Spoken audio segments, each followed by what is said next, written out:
Bonjour à toutes, bonjour à tous, j'espère que vous allez bien. Aujourd'hui on se retrouve pour parler de la nouvelle lune en Verseau qui a lieu en ce jour du 2 février 2024. Ce qui est intéressant, c'est que l'énergie de cette nouvelle lune est la même que celle du portail 111 du 1101 qui a eu lieu en fait juste avant la nouvelle lune il y a un mois du Capricorne. Et il s'agit de l'énergie 1. L'énergie 1 est également la même que celle des nouvelles lunes en général, avec le symbole puissant du commencement, d'initiation de nouveaux projets. Cette énergie 1 me rappelle l'importance de ce chiffre dans les parcours sacrés, avec l'importance de l'unité de soi plus l'unité de l'autre qui donne une troisième unité qui représente l'union du masculin sacré et du féminin sacré. Comme je le disais pour le portail 111, nous sommes au commencement de la nouvelle ère pour laquelle nous nous préparons. Cette nouvelle ère qui œuvre pour l'équilibre et l'harmonie entre le féminin sacré et le masculin sacré. Le chiffre 1 incarne l'essence de l'individualité, de la singularité et de l'indépendance. Porteur d'une énergie masculine, ce chiffre est souvent associé à l'autosuffisance, la direction et la détermination. Dans le voyage numérique de la vie, le 1 est le point de départ, le premier pas vers la réalisation. Il rappelle que dans l'unicité réside une force immense, celle de la création et du renouveau. Alors, ça nous rappelle justement le but premier des parcours sacrés, c'est justement revenir à l'unité.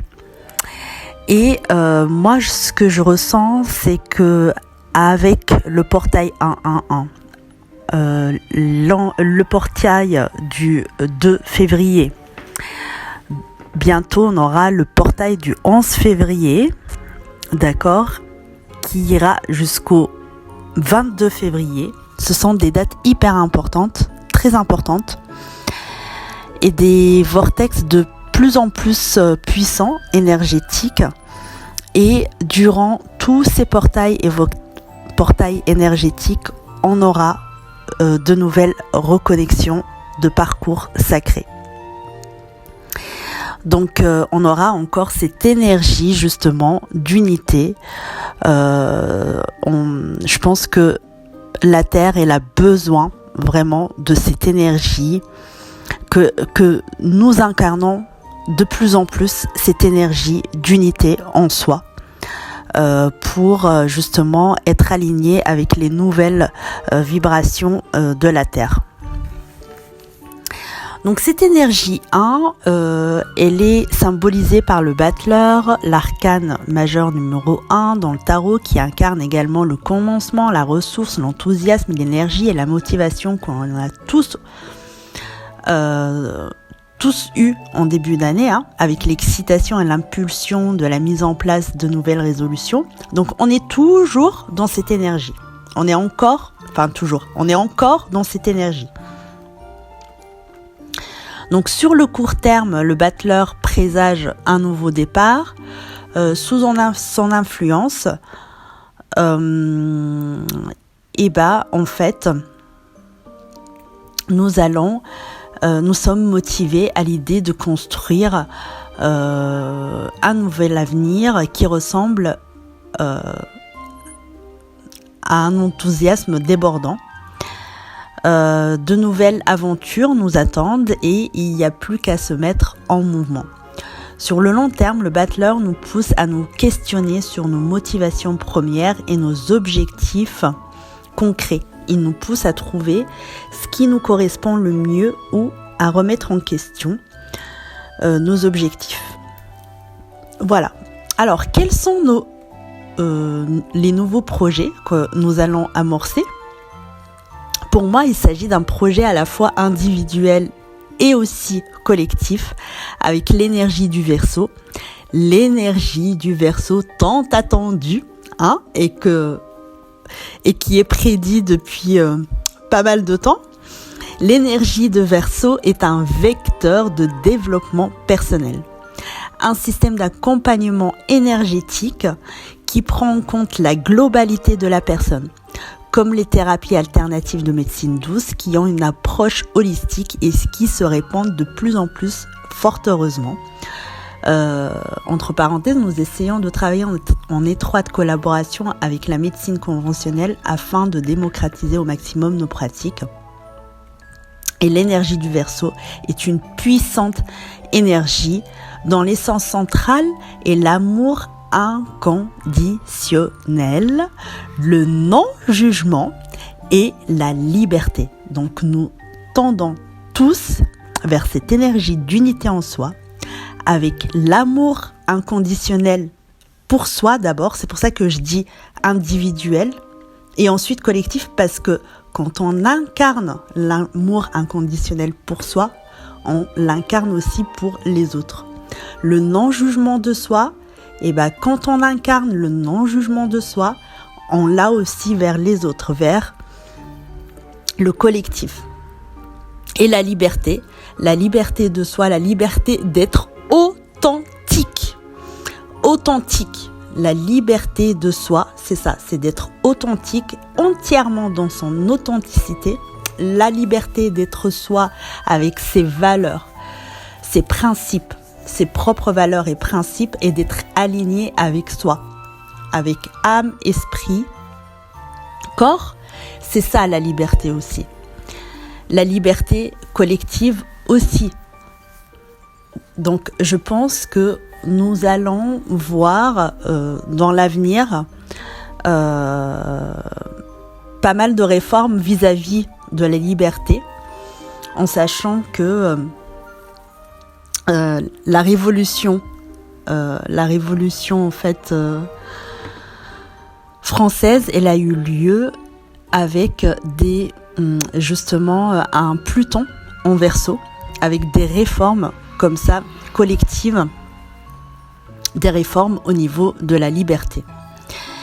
Il s'agit bien là du nouveau monde avec la nouvelle ère en Verseau. On quitte cette ère autoritaire de poisson, même si je suis poisson, mais bon, c'est un ère d'autorité avec les religions monothéistes où on est là comme des moutons. Non, là on retrouve notre souveraineté individuelle pour son bien à soi, c'est-à-dire retrouver son pouvoir personnel divin pour soi et pour le collectif.